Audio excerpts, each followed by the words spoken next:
This is the first square of the Mamaiki. There are 3 squares, and on every square there is water from the Volga. But it is too early to have it here. Water appears here at the end of April usually, and in the spring, in autumn, in summer there is water.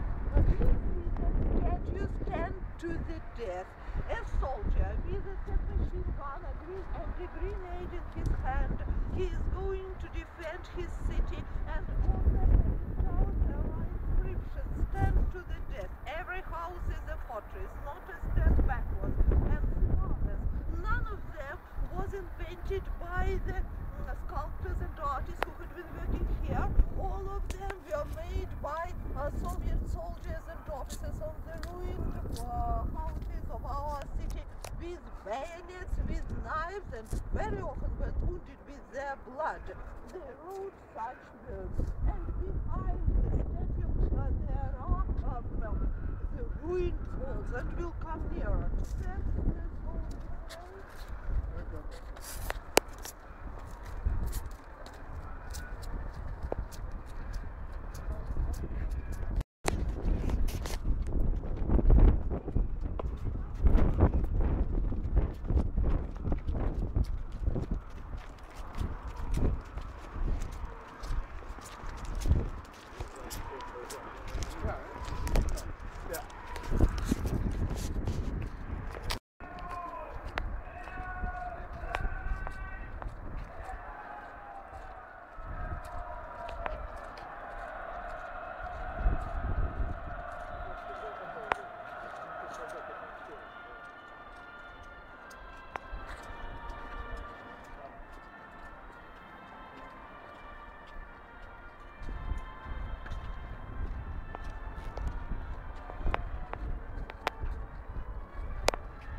Because they opened the monument in 1967.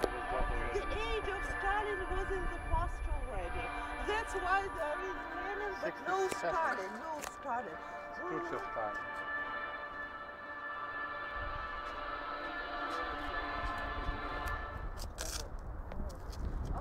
Sometimes, Levitan speaking, about Levitan Hitler knew, and he said, when we go into Moscow, we'll hang Levitan in the Red Square. Hitler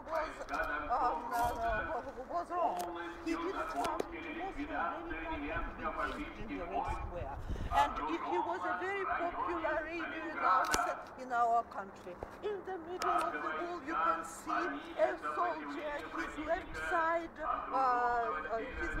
of the chest is empty, he's got no heart, and his eyes are half closed, he's dead already.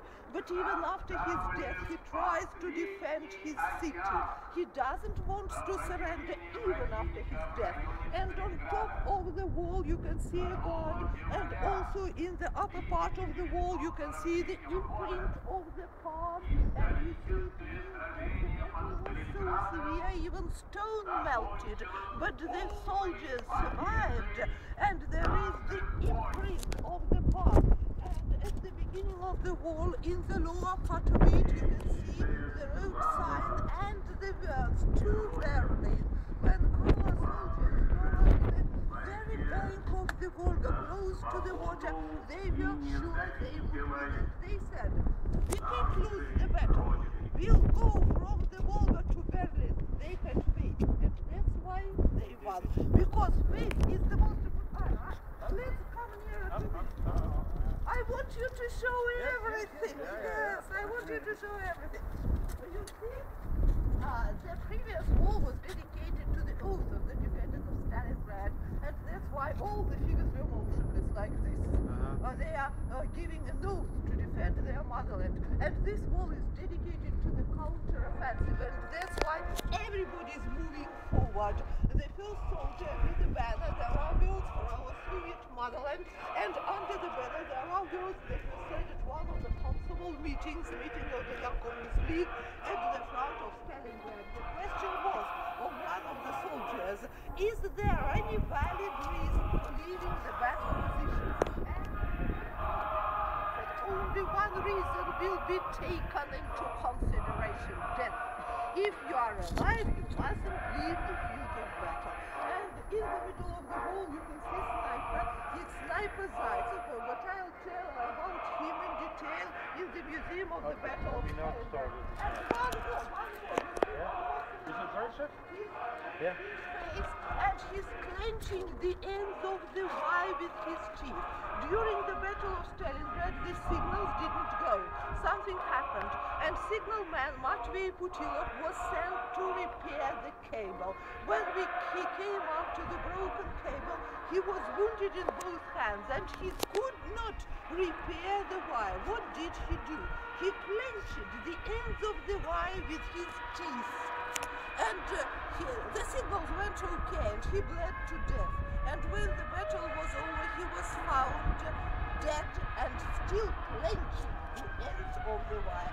They were all heroes.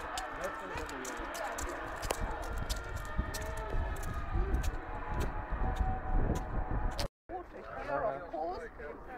And on your left, you can see the wall and very nice words on it. The iron wind blew them in the face, but they went and went forward, and again the feeling of superstitious horror overwhelmed the enemy. They wondered if they were real people, if they were simple mortals. These are the words of great Soviet writer Vasily Grossman. He wrote, I think, the best novel dedicated to the Second World War, Life and Fate. And these are all soldiers about whom he wrote. The first two soldiers, one of them is wounded badly, but he's got a grenade in his hand and he doesn't want to surrender. The second soldier has got a submachine gun in his hand with no cartridge left, and so his submachine gun is useless. But they are not going to leave the field of battle. During the Battle of Stalingrad, during the war, there was time when there were not even rifles enough. And the soldier was told, you are going to attack. We can't give you a rifle. Wait till someone by your side has been killed, and then you will take his rifle. It was sometimes like this. But our soldiers were real heroes. And further on you can see a girl carrying a wounded soldier on her shoulders. During the Great Patriotic War, there were 800,000 women and girls in the Soviet army, nearly 1 million. Many of them were pilots, signalmen, they were anti-aircraft gunners, but most of them were nurses and doctors. They saved lives of the wounded soldiers. And also you can see a marine with grenades. His friend has been killed and he's not going to throw the grenades at the oncoming fascist tank. He's going to throw himself with the grenades under the oncoming fascist tank. And so it happened sometimes during the war. And further on you can see the wounded commander. He's wounded badly and the soldier is trying to support him for him not to fall to the ground. He's blind, but even in his last moments he's thinking, what about God? What about how to save his life? He's thinking, he has to go forward. He can't go forward. He's trying and he's stretching his hand and he's pointing to his soldiers. You must go only forward. And again we can see the banner holder. The banner holder has been wounded, and immediately the banner is in the hands of another soldier. The last one, the last copy is a symbolic one, and we'll go here. Let's go this way. My bag is in the car.